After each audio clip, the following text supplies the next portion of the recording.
Okay, so here's my cell phone. It's a Motorola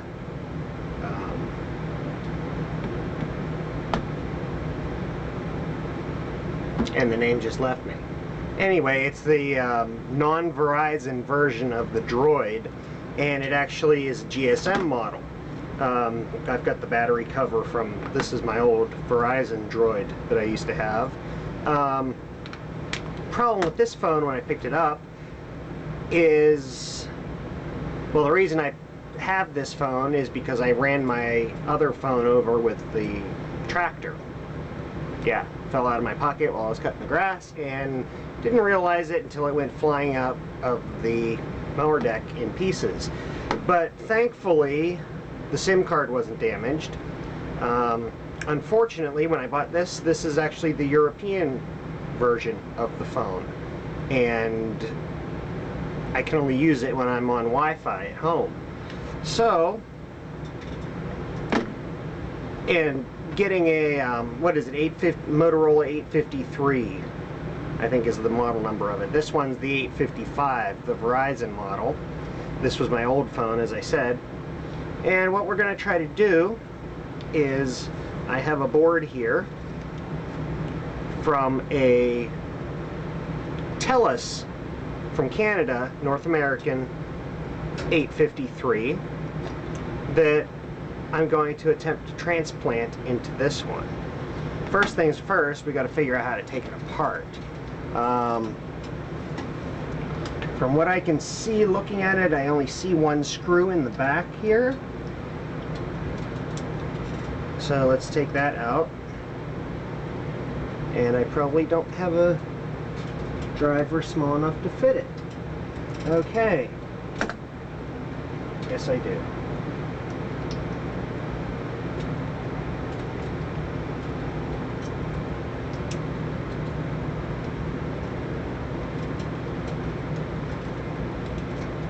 Okay, that screw is out. Let's see if it'll come apart.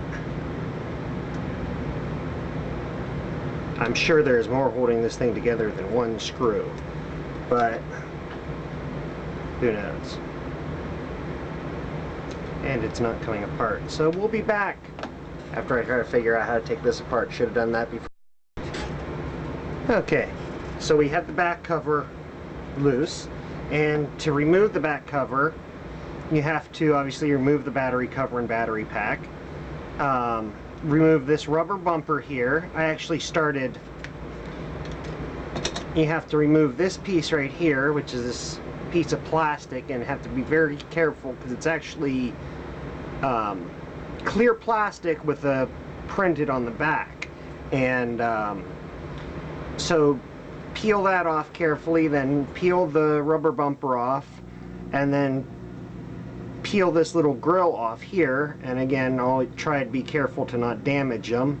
Obviously I'm going to have to find something to either re-tape them or glue them back on. But anyway, your back cover comes off, and you have your headphone port up here. What I believe is the Wi-Fi antenna over here on the side.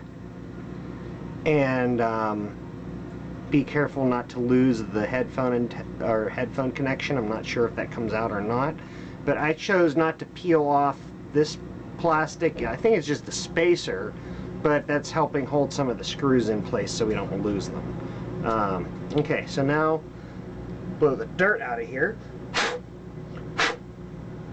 Okay, and okay, this is our loudspeaker assembly, and what I believe is the cell antenna. Set that off to the side because that just lays in there. Now, when you're, this is also, it's not just held together with screws, it's kind of snapped into place like most plastic things like remotes and stuff. So I have to be very careful and go along with something wide and thin. I have an old knife here that I use, and just snap that apart, being careful not to break it. Next thing we're going to do is disconnect the actual cellular antenna. which is this little tiny wire here, and just push that off to the side. And now we have to remove the screws that hold the actual board in place. There's one here.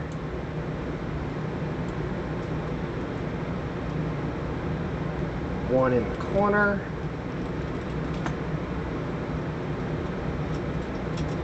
And one under this little plastic thing here. So I'm just going to pry that up and remove that screw.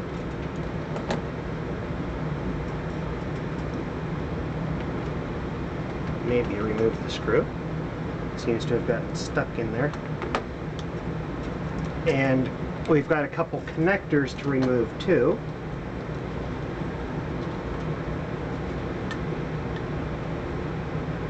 That are under this little rubber cover here.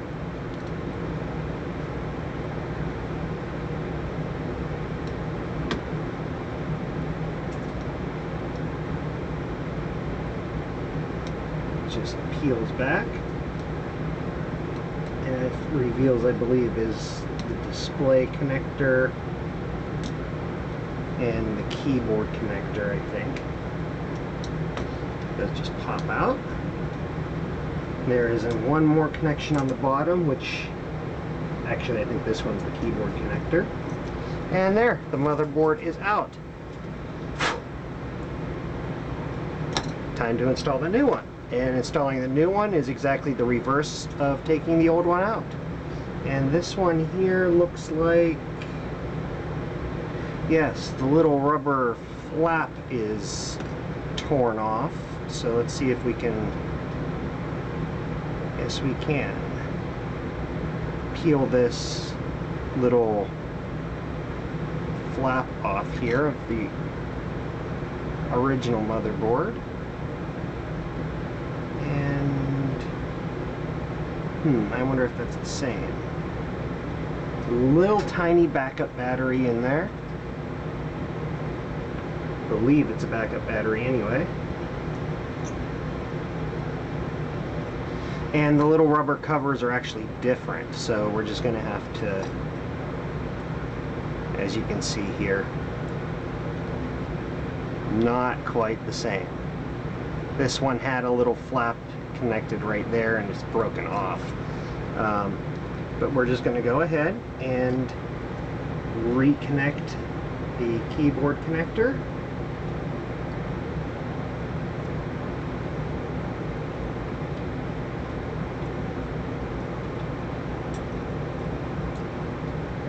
Get our flap back in place.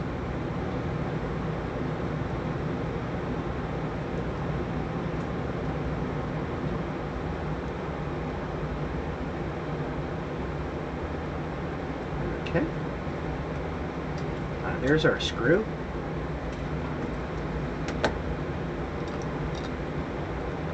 Set the motherboard down in there and snap the other two connectors on.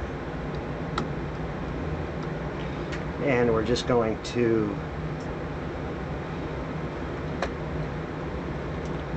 cut this little flap off of here and lay it on the new board like that.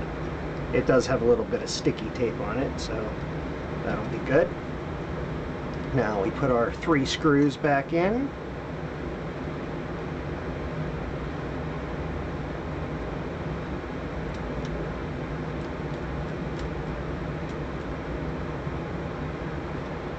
Don't need to tighten it too tight. Let's see, we're here.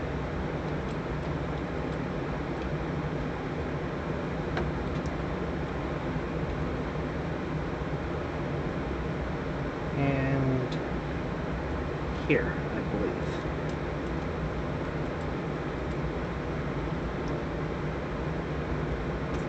And connect our cell antenna back up. We really didn't need to remove the speaker and antenna assembly, but it just sits in there. I figured it's easier than to have it accidentally fall off.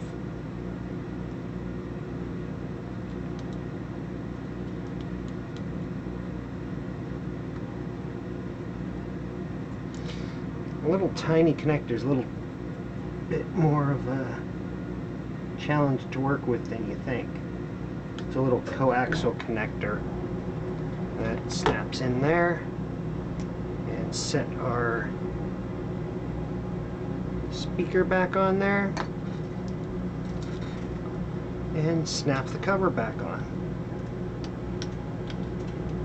Now this screw actually should be, because there's a little tab here that you can see right here that goes underneath this screw, or under the whole motherboard. So that screw should actually be loosened before taking it apart. Get our couple buttons back in that fell out here. Camera button and volume button.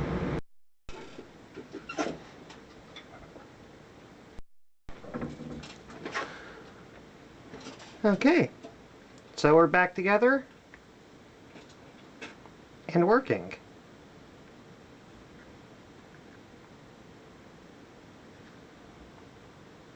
Oops.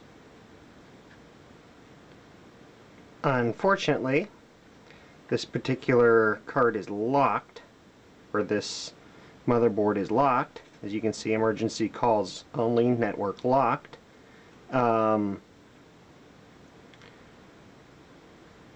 But it is working, and all functions seem to work. Wi-Fi works.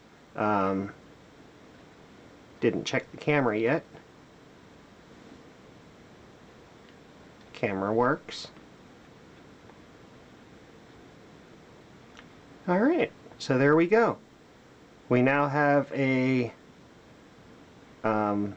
converted Verizon Droid now able to be used on GSM networks. Well, technically it's just a Verizon shell now, but yeah, there we go. Thanks for watching.